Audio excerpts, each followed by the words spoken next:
Il a fait une entrée fracassante dans l'histoire des conflits en 1991. Lors de la première guerre du Golfe, des bombes et des obus fabriqués avec ce métal très dur ont anéanti les chars de Saddam Hussein. Depuis, les militaires américains considèrent les munitions à l'uranium appauvri comme l'arme magique. Les Français aussi. Pour ceux qui s'en servent, il est irréprochable. D'autres l'accusent d'être un poison mortel. Qui a tort? Qui a raison? C'est une arme formidable. L'uranium appauvri est un métal très dur, très dense. Vous le mettez sur la pointe d'une balle ou dans la tête d'un obus, il pourra traverser un premier tank, puis un deuxième tank. D'un point de vue militaire, c'est formidable. À partir du moment où un certain nombre d'armées dans le monde développent ces nouvelles capacités de blindage qui ne peuvent pas être perforées autrement que par les armes à uranium appauvri, il est normal que pour garder sa capacité opérationnelle de haut niveau, l'armée française envisage de doter les chars Leclerc de ce type de munitions. J'ai essayé de dire aux militaires, « Hé les gars, vous êtes peut-être en train de créer un gros problème. » J'ai été très prudent, je ne les ai pas accusés. Parce que vous savez, j'accuse. C'est quelque chose de très difficile à dire à quelqu'un.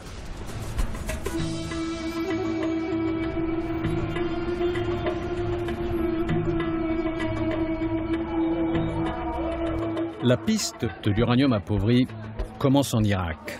C'est un pays qui a traversé plus d'un demi-siècle de révolution, de dictature, de guerre, et qui cherche de toutes ses forces à renaître. Mais c'est un passé plus récent et empoisonné qui pèse sur le destin des 30 millions d'Irakiens. Mon enquête débute à Bassora. Ce grand port est coincé entre l'Iran, le Koweït et l'Arabie saoudite. En février 1991, il est au cœur de l'offensive internationale qui chasse Saddam Hussein du Koweït, qu'il avait envahi. Les blindés irakiens veulent fuir le petit émirat, mais les avions américains, maîtres du ciel, les attendent. Je me rends sur les lieux de la débâcle irakienne.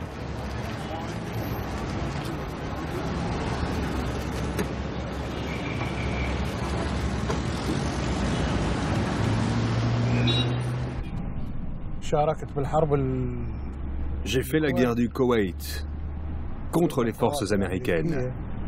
Est-ce que vous pouvez nous raconter la fuite du Koweït? Comment ça s'est passé pour vous? J'ai fait cette guerre jusqu'à la fin, jusqu'au retrait de l'armée irakienne. Ce n'était pas vraiment un retrait, mais plutôt un sauve-qui-peut. Nous étions sur la route à découvert. Les avions américains nous ont bombardés. Comme la route était dégagée toute droite, ça a été très facile pour eux de détruire les chars. C'est cette route-là qui est baptisée aujourd'hui la route de la mort. L'ultime bataille de la guerre a duré 10 heures. Des centaines de chars et de véhicules ont été déchiquetés, abandonnés dans le désert. Bien plus tard, un document officiel américain explique pourquoi le succès fut aussi foudroyant. Sur la route de la mort, les pilotes américains ont utilisé un nouveau venu dans leur arsenal. Ils ont tiré des milliers d'obus, déversant au moins 320 tonnes d'uranium appauvri. Ces obus sont équipés d'une flèche pénétrante fabriquée en uranium appauvri, un métal qui perce tous les blindages. Ils s'enflamment à l'impact, atteignent plus de 1000 degrés, embrasent leur cible en dégageant un nuage de fine poussière. Ce sont de véritables tueurs de chars. 4 pays en sont les plus gros producteurs, les États-Unis, la Russie, la Chine et la France.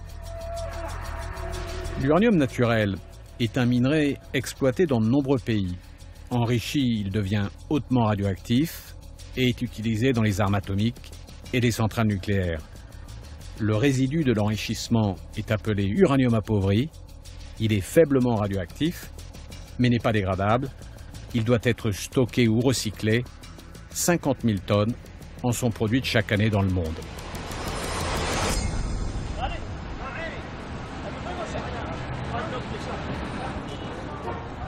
À Bassora, l'uranium appauvri est accusé d'avoir laissé un terrible héritage et je me rends à l'hôpital central de la ville.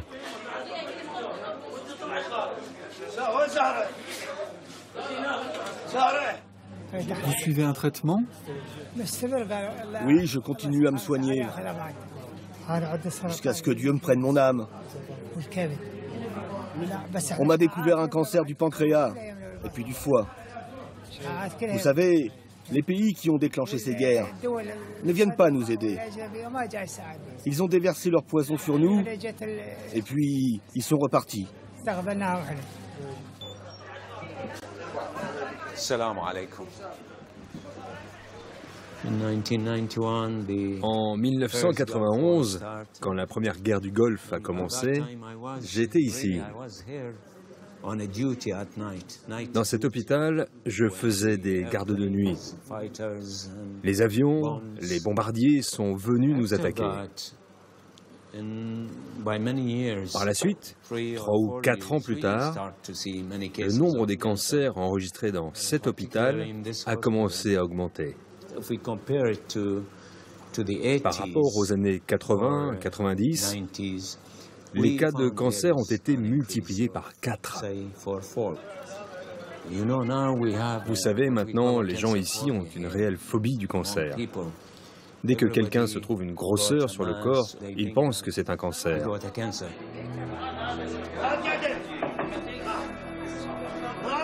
Avant même que le docteur Jawad Al-Ali ne soit averti des dangers de l'uranium appauvri, l'armée américaine avait produit en 1995 un film vidéo mettant en garde ses propres soldats contre les périls de ce métal lourd.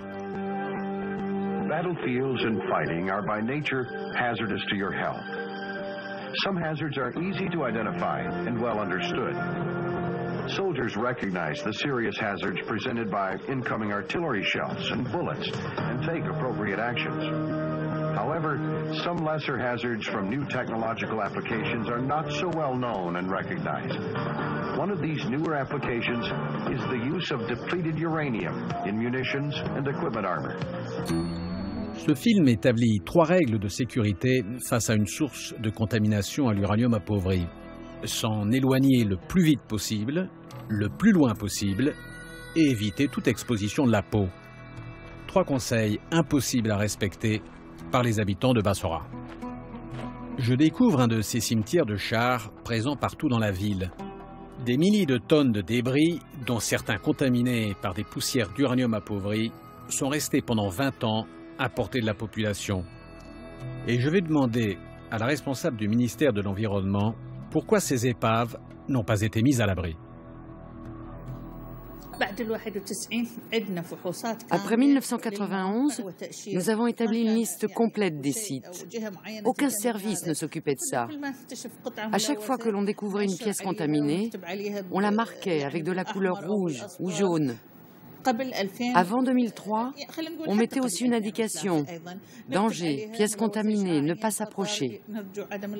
Peu de temps après, on revenait au même endroit et les pièces en question avaient disparu. On les retrouvait ailleurs. Même si on s'inquiétait de ce problème à l'époque, c'était tout relatif. La situation était très difficile et les autorités locales avaient d'autres préoccupations. Le mal est fait à Bassora, mais personne ne l'a encore mesuré. Une étude sanitaire, promise depuis des années par l'Organisation mondiale de la santé, n'avait toujours pas commencé à l'été 2012. Direction Valence, où je rencontre un scientifique. Depuis des années, Roland Desbordes met en garde contre les dangers de l'uranium appauvri. Il est président de la CRIRAD. Cet uranium appauvri, on sait qu'il est pyrophorique, c'est-à-dire qu'il s'enflamme spontanément à l'air, avec l'oxygène de l'air, en faisant une combustion sans flamme, mais une oxydation qui le transforme en oxyde d'uranium, qui est cette fois une poussière extrêmement fine, et là, qui va être dans l'air. Et là, on peut être contaminé en interne, soit par inhalation, si on n'a pas de mal, soit par ingestion, parce qu'on va en avoir sur les doigts. L'uranium cumule tous les dangers. Pourquoi? Parce que c'est un émetteur alpha. Or, les rayonnements alpha, c'est ceux qui font le plus de dégâts en interne. 2, parce que c'est un métal lourd et que l'on va le garder, le métaboliser dans l'organisme pendant des durées très longues. Parce que pour qu'il perde la moitié de son activité, il faudrait attendre 4,5 milliards d'années. 4,5 milliards d'années, c'est l'âge de la Terre. Cette inquiétude sur les effets nocifs des poussières d'uranium appauvri est partagée par des organismes sanitaires français. J'ai toujours rêvé d'être médecin. Le problème, c'est en cas de contamination interne. Donc, soit vous l'ingérez parce que vous avez un environnement qui est contaminé et vous en trouvez dans les eaux, vous en trouvez dans, on va dire, la chaîne alimentaire et vous ingérez. Soit vous l'inhalez, les particules d'uranium vont arriver dans le poumon. Là, il y a finalement deux phases. La première, c'est que ces particules d'uranium doivent être dissoutes pour passer dans le sang. Et une fois qu'elles sont dans le sang, vont être distribuées à différents organes. Voilà. Et puis, dans ces différents organes, soit elle va s'accumuler, soit elle ne va pas s'accumuler. On cite souvent le cas des gamins irakiens qui vont jouer dans les tanks qui ont été détruits, qui récupèrent de la ferraille, qui scient des ferrailles, ou des ménagères qui utilisent parfois les métaux de recyclage pour faire des bassines dans lesquelles vont faire cuire des... Alors, est-ce qu'il y a un péril? Oui, vous pouvez avoir potentiellement des effets. Surtout qu'en plus, si vous avez une exposition répétée, même si elle n'est pas chronique, parce que ça va être le cas, hein, les enfants qui viennent jouer, faire cuire l'eau dans la gamelle, donc avec une ingestion, une administration répétée dans l'organisme. Donc même si vous avez des doses qui sont faibles en tant que telles, le fait d'accumuler ces différentes doses peut éventuellement avoir des effets sur la santé. Clairement, les poudres ou les poussières d'uranium appauvri retombent, se déposent. Oui, une fois que ça retombe, évidemment, il va y avoir contamination des sols. Ça, c'est clair. Après, tout dépend comment cette contamination se fait, est-ce que c'est très local ou pas, et puis est-ce que ça va être dans un endroit où, si c'est en ville, ou est-ce que c'est par exemple dans des champs qui vont être cultivés. Donc ça, effectivement, bien sûr qu'il y a contamination de l'environnement. Pour moi, les choses deviennent plus claires et plus inquiétantes. Je suis dorénavant convaincu que les particules d'uranium appauvri sont dangereuses pour la santé et pour la nature. La carrière des armes à l'uranium appauvri a commencé en Irak, mais elle s'est poursuivie au cœur de l'Europe, à quelques heures de vol de grandes capitales comme Paris, Rome ou Berlin.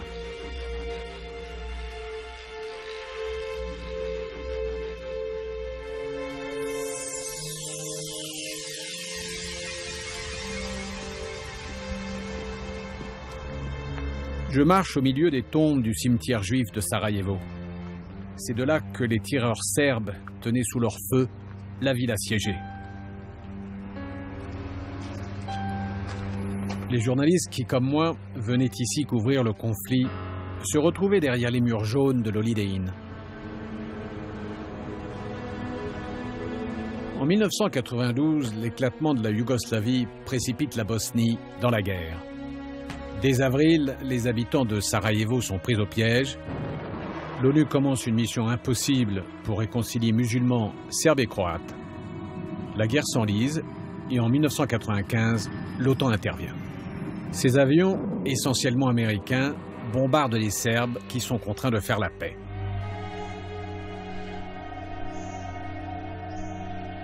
Je pénètre dans les ruines d'une usine qui fut un des fleurons de l'industrie militaire serbe. Ici, on réparait des tanks et des canons.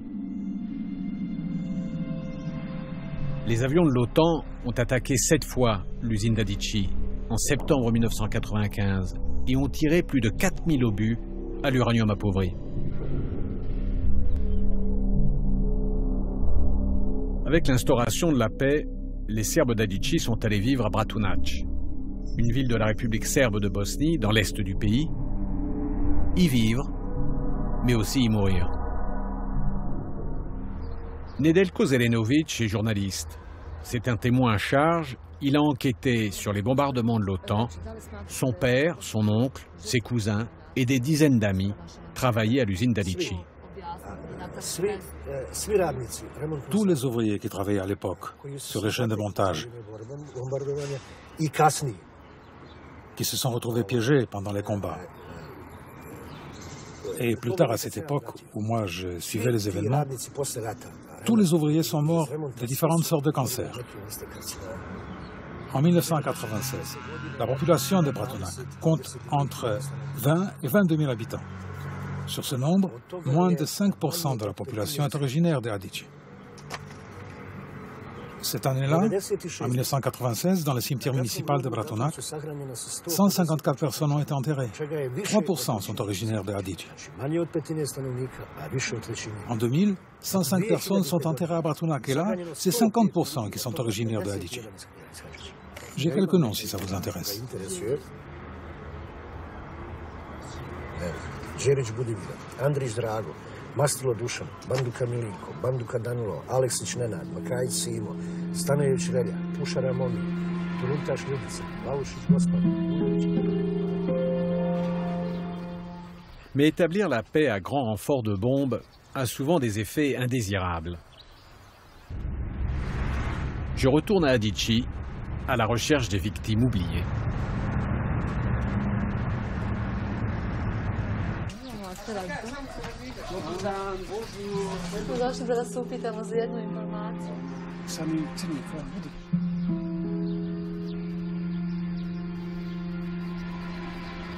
Mehmet Telelević est musulman. Pendant la guerre, il a fui Adici, chassé par les Serbes.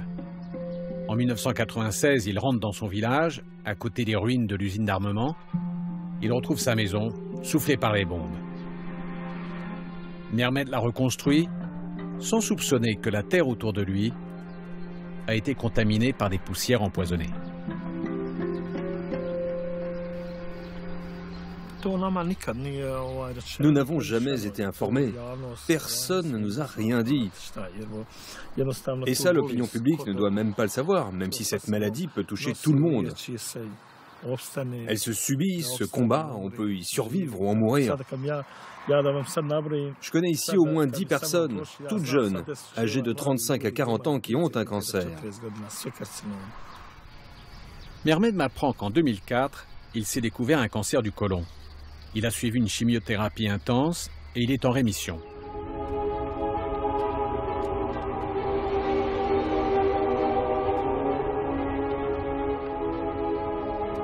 Je suis la piste de l'uranium appauvri en Italie.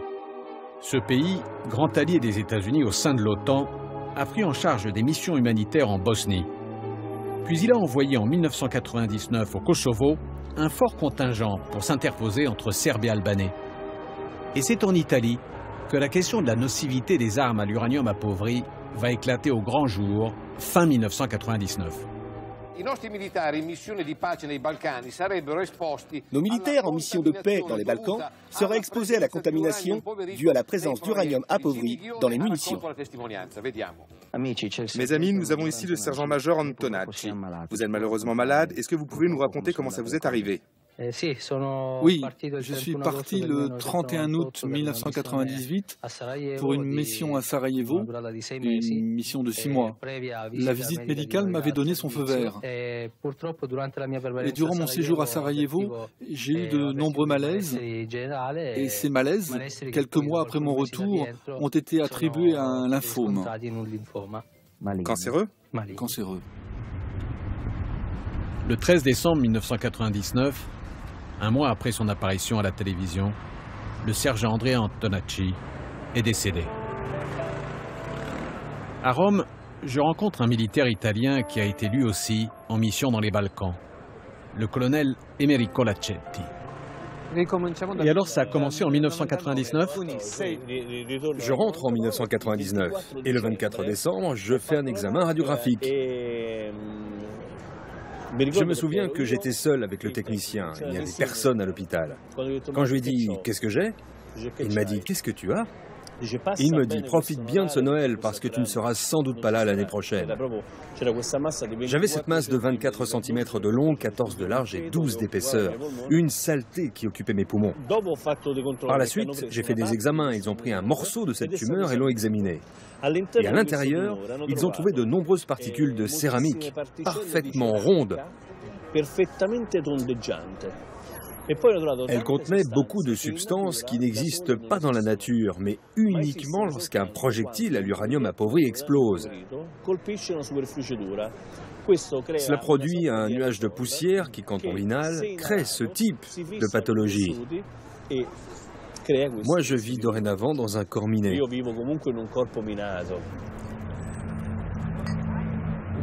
Les morts se multiplient en Italie. L'opinion publique s'émeut et le gouvernement doit réagir. Le 3 janvier 2001, le Premier ministre de l'époque, Giuliano Amato, rompt le silence officiel. Il annonce qu'il va demander des comptes à l'OTAN.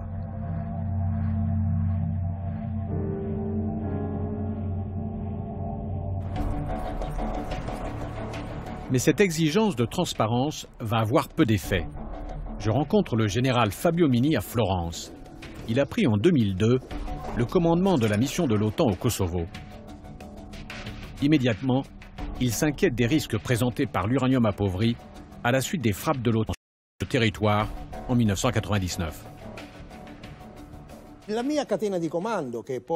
chaîne de commandement, qui était formée d'un amiral américain à Naples et du général commandant suprême de l'OTAN à Bruxelles, s'en tenait aux dispositions et aux rapports officiels, y compris ceux des scientifiques faits aux États-Unis. De telle façon que je me suis confronté à ce genre de réponse. C'est vrai, Fabio, tu as raison d'être inquiet, mais nous avons des rapports qui disent qu'il n'y a pas de problème. En tant que militaires, nous ne pouvons pas les ignorer afin de faire des choses qui vont au-delà de ce qui nous est demandé et qui pourraient même nous empêcher d'accomplir notre mission. Donc, il nous était recommandé de soutenir auprès de la population civile que ce n'était pas un grand péril, que c'était une chose normale, et de dire aux militaires, spécialement du génie, traiter les munitions à l'uranium appauvri comme si c'était n'importe quel autre type de munitions. Mais une grenade n'est pas la même chose qu'un projectile à l'uranium appauvri. Je vais vous dire quelque chose. En 2007, j'ai été opéré d'une tumeur au côlon. Je ne me suis jamais demandé si c'était en raison de l'année que j'avais passée au Kosovo. Mais j'aurais toujours un doute. Et j'ai encore un doute aujourd'hui. Je pense que c'est peut-être à cause de ça. À Rome, les politiques s'activent, le Parlement aussi. Pour la première fois, sans attendre une confirmation scientifique définitive, une loi reconnaît le danger de l'uranium appauvri. Lorsqu'Arturo Parisi devient ministre de la Défense en 2006, ce dossier est la première de ses préoccupations. Buongiorno. Jacques Charmelot, buongiorno. Buongiorno. Benvenuto. Grazie, grazie, grazie. La nostra preoccupazione è Notre préoccupation est que la souffrance, la douleur, les blessures, la mort, les dommages ne soient jamais supérieurs même d'1 millimètre à ce que, d'une certaine manière, nous avons prévu. Le problème de l'uranium appauvri, et c'est ça qui fut notre inquiétude, ce n'est pas seulement qu'il produise des effets négatifs. Dans le domaine militaire, presque tout provoque des effets négatifs. Mais c'est qu'il produise des effets incontrôlables qui vont au-delà du temps présent. C'est ça le problème de l'uranium appauvri. Alors je pense que quelque chose qui peut paraître peu coûteux peut au contraire devenir avec le temps très coûteux. Voici un obus à uranium appauvri. Sa radioactivité est de 40% inférieure à celle que nous pouvons trouver dans cette salle. L'Alliance Atlantique a mis du temps à reconnaître avoir utilisé des armes à l'uranium appauvri dans les Balkans. En 2001, un rapport officiel évalue ce qui a été déversé à plus de 3 tonnes en Bosnie et 10 tonnes au Kosovo. Mais le commandement de l'OTAN se refuse à établir un lien quelconque entre ces frappes aériennes et les maladies des soldats de retour des Balkans. Lorsque j'ai contacté le service de communication de l'Alliance à Bruxelles, personne n'a souhaité répondre à mes questions.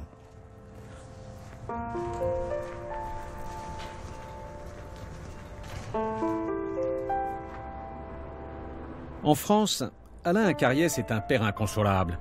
Son fils est mort en 1997 d'un cancer des glandes lymphatiques.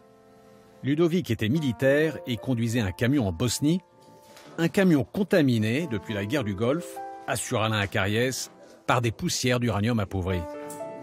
Il a fait confirmer ses soupçons par un laboratoire indépendant.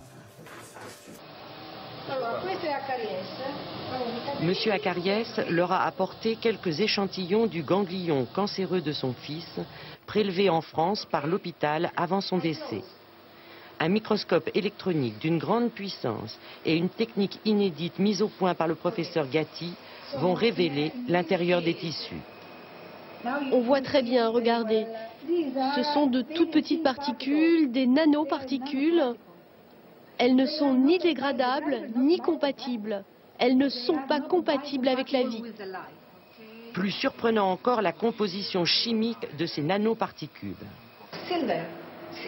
Il y a de l'argent, du chlore, de l'or, du magnésium, du silicium, qui forment un matériau très étrange, qui n'existe pas dans la nature. Ça fait 11 ans que vous travaillez sur ce dossier. Vous avez poursuivi votre action en justice. Où est-ce qu'on en est aujourd'hui? Bien, on en est que malgré ce qui est révélé par le rapport d'expertise, eh bien, le lien est nié avec l'uranium appauvri. Mais pourquoi vous faites tout ça? Moi, je veux qu'on reconnaisse la vérité. Je veux qu'on reconnaisse que mon fils a bien été contaminé et par la faute de l'armée, qui n'a pas décontaminé les camions au retour du Golfe. Il faut faire quelque chose. On ne peut pas laisser passer un... C'était le plus grand drame de ma vie, ça. C'était le plus grand drame de ma vie. Une association, Avigolf, dont Alain Acariès est membre, a été créée pour alerter les victimes potentielles de l'uranium appauvri, en majorité des militaires, et pour les aider à faire valoir leurs droits devant la justice. J'ai rencontré la magistrate chargée des dossiers déposés au tribunal de grande instance de Paris. Mais la juge Bertela Geoffroy est bien sûr tenue au secret de l'instruction. Malgré la lenteur de la justice, Alain Acariès, qui a porté plainte contre X, garde espoir d'obtenir gain de cause. Face à lui, l'institution militaire reste campée sur ses certitudes. Nous ne méconnaissons pas les débats et nous les prenons en compte. Simplement, nous observons que jusqu'à présent, aucune étude, et je sais que des études ont été menées, que ce soit par le Programme des Nations Unies pour l'environnement, par l'Organisation mondiale de la santé, par l'Agence internationale de l'énergie atomique, aucune étude n'a mis en relief, n'a démontré une quelconque conséquence nocive à long terme pour la santé ou pour l'environnement. Il n'y a pas de théâtre d'opération sur lequel la France est intervenue récemment, dans lequel on aurait utilisé ces armes à l'uranium appauvri. Non, ces armes n'ont été utilisées par la France sur aucun théâtre d'opération. Je vous rappelle que les armes à uranium appauvri sont des armes conventionnelles. Elles sont reconnues comme telles par toutes les conventions internationales. Ce ne sont pas des armes nucléaires, et ce à quoi le mot uranium aurait pu faire songer.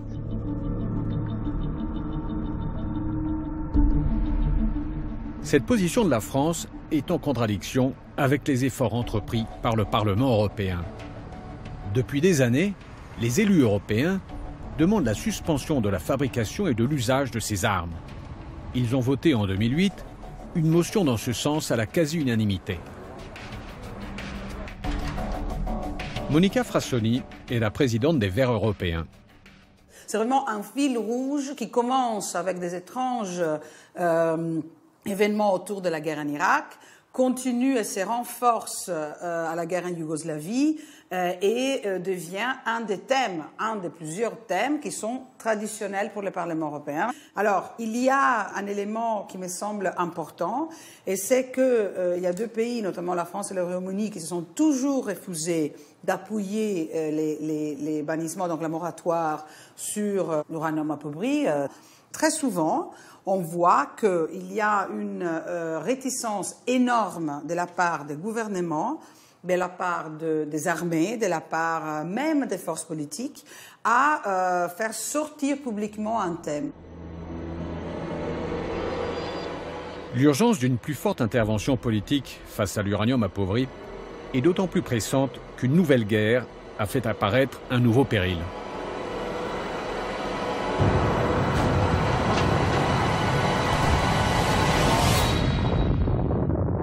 Mes chers concitoyens, en ce moment, les forces américaines et la coalition sont dans les premières étapes d'opérations militaires pour désarmer l'Irak pour libérer son peuple. En 2003, les États-Unis attaquent l'Irak. George W. Bush veut en finir avec Saddam Hussein, qui nargue l'Amérique malgré 12 ans de dures sanctions. À l'époque, je suis à Bagdad. J'assiste aux assauts répétés des avions qui criblent d'obus à l'uranium appauvri les palais présidentiels. La guerre est rapide et en 3 semaines, les Américains éliminent le dictateur.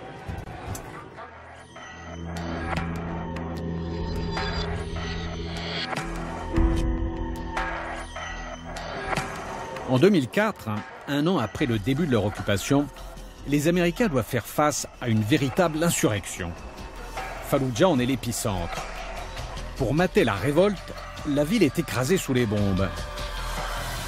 Dans ce déluge de feu, des munitions au phosphore et à l'uranium appauvri.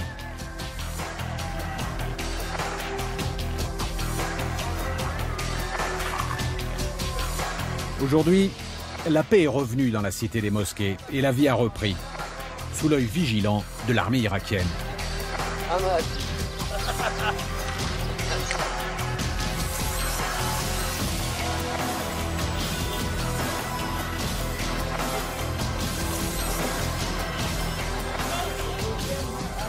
Au nouvel hôpital de Falloujah, le docteur Samira Alan me fait découvrir un drame qu'elle doit affronter tous les jours.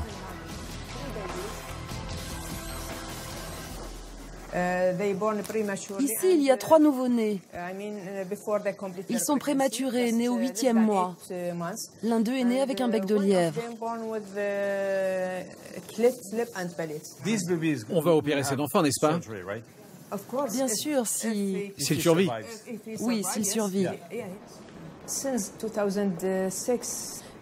Depuis 2006, nous avons constaté dans cet hôpital une augmentation anormale des malformations congénitales parmi nos nouveau-nés.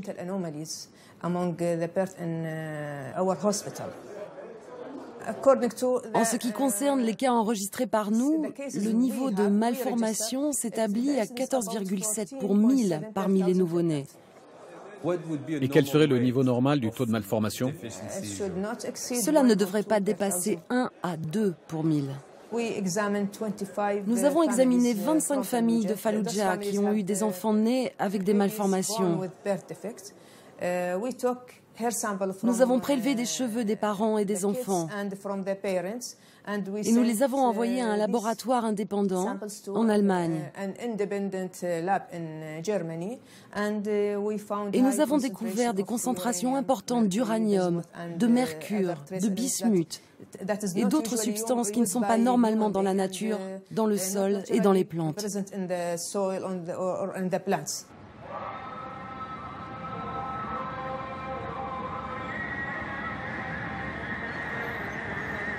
À Bagdad, le pouvoir doit dorénavant tenir compte de la vie des religieux. Leur voix porte et leurs critiques sont écoutées. Jawad al-Ralissi est l'héritier d'une dynastie très influente.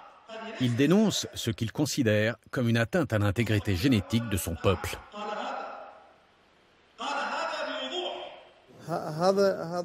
Ces enfants et ces fœtus déformés, ce sont les conséquences de l'utilisation de l'uranium appauvri. Il faut un effort international pour nettoyer. De la même manière qu'ils ont réuni 30 pays et leurs armées pour attaquer l'Irak, sous prétexte de se débarrasser de Saddam Hussein, ils doivent se réunir pour établir un projet de nettoyage, comme pour le plan Marshall en Allemagne, car la situation sanitaire en Irak est catastrophique.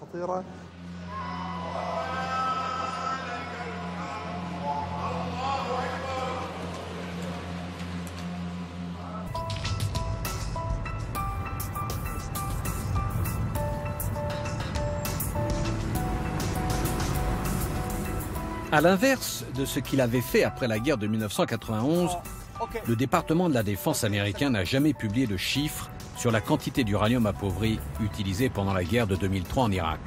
Des estimations officieuses parlent de plus de 2000 tonnes.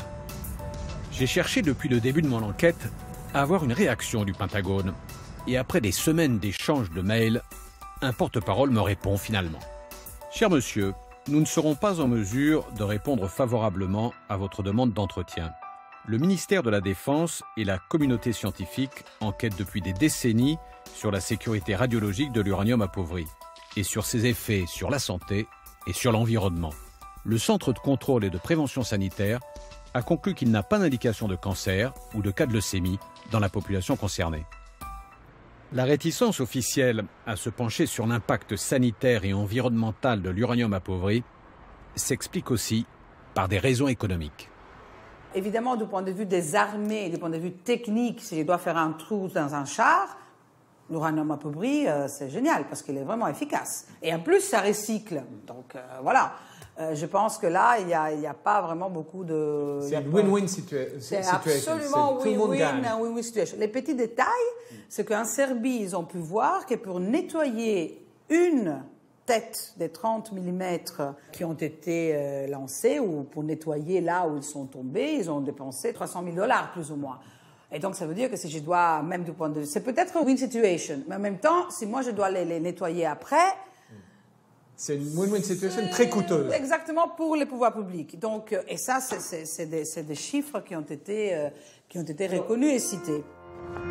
Le coût de nettoyage d'une zone contaminée rend difficilement envisageable que des champs de bataille soient réhabilités. Cette perspective est admise par les États qui mettent en œuvre un arsenal de ce type. De fait, ils ont depuis longtemps accepté que sur leur propre territoire, des zones où sont déposés des stocks d'uranium appauvri restent pour toujours inhospitalières. C'est le cas aux États-Unis, qui ont accumulé 700 000 tonnes d'uranium appauvri sur une vingtaine de sites à travers le pays. Robert Alvarez, un ancien du département de l'énergie américain, a depuis des années dénoncé ce qu'il considère comme un dangereux escamotage. Notre problème, d'une certaine manière, c'est ce que j'appelle les zones nationales sacrifiées. Ainsi, pour pouvoir amasser des armes nucléaires dans notre pays, nous avons dû créer de larges zones que nous n'avons ni les moyens, ni la technologie de nettoyer, même de façon limitée. Donc, ces zones ont été sacrifiées au nom de la dissuasion nucléaire.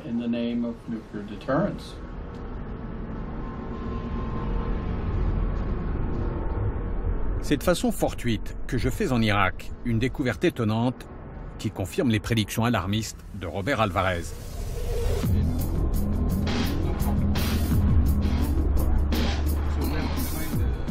Près de l'aéroport de Bassora, des carcasses de chars détruits en 2003 sont alignées le long d'une route.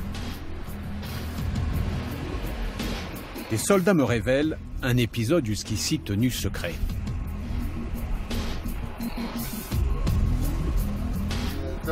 Les chars étaient contaminés par l'uranium. Une équipe du ministère de l'Environnement a testé ces chars et ils ont constaté cette contamination. De temps à autre, les Américains et les Britanniques venaient ici. Ils emportaient des chars pour les transporter et les éloigner de l'aéroport. Mais on ne sait pas ce qu'ils devenaient.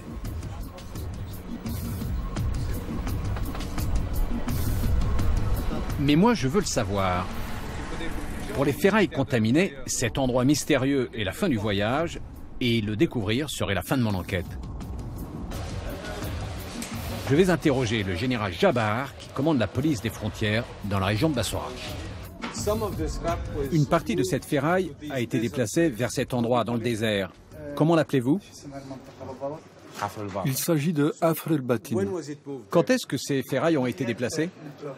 Ce programme a été établi en 2008. Sur ce site provisoire, ils ont transporté 150 tonnes de ferraille. Que se passe-t-il avec la ferraille quand elle arrive là-bas ? Qu'en font-ils ? C'est des trous et on les met dedans, tout simplement. On transfère de là à là. Évidemment, c'est dans le désert, mais d'après nos informations, il y a des nappes phréatiques dessous. Et d'après les rapports scientifiques, cela représente un danger potentiel pour l'eau. Je fais tout pour me rendre à Hafr el-Batin. J'ai besoin d'une autorisation et d'une escorte. Le général Jabbar a promis de m'aider. Mais un contre-ordre arrive de Bagdad. L'affaire dépasse son autorité et seul un ministre peut me donner le feu vert. Je connais trop bien l'Irak pour savoir qu'il n'arrivera jamais.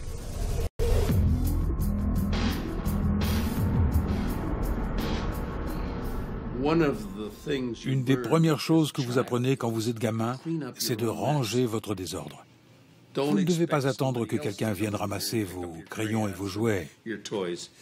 Nous avons choisi de faire cette guerre. Et à mon avis, nous sommes responsables du chaos que nous avons laissé. Nous ne pouvons pas tourner les talons et dire « c'est pas notre affaire ». La question de l'uranium appauvri souffre, comme toute question qui a à voir avec les armées, les armes, les guerres, d'un problème de manque de contrôle démocratique précis au niveau national et au niveau européen.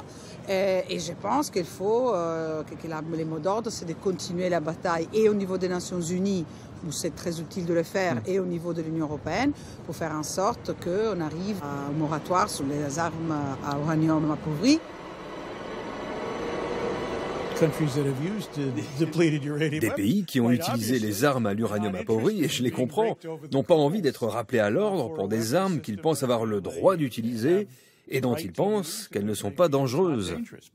Mais nous verrons, la communauté internationale ne reste pas inactive face à ce genre de situation. Et je pense qu'il peut y avoir un effort croissant pour dire « Voyez, voilà les dégâts ». Pour vous faire entendre, vous devez avoir des preuves concrètes. Vous devez pouvoir dire que ce sont plus que de simples hypothèses que vous avez établies, que vous avez fait des recherches. Et vous devez fournir des exemples, montrer qu'au-delà du simple usage de ces armes à l'uranium appauvri, des dommages particuliers ont été faits à des populations bien supérieurs à ce que normalement des armes conventionnelles produisent. Alors oui, à ce moment-là, vous aurez une bonne base pour aller de l'avant.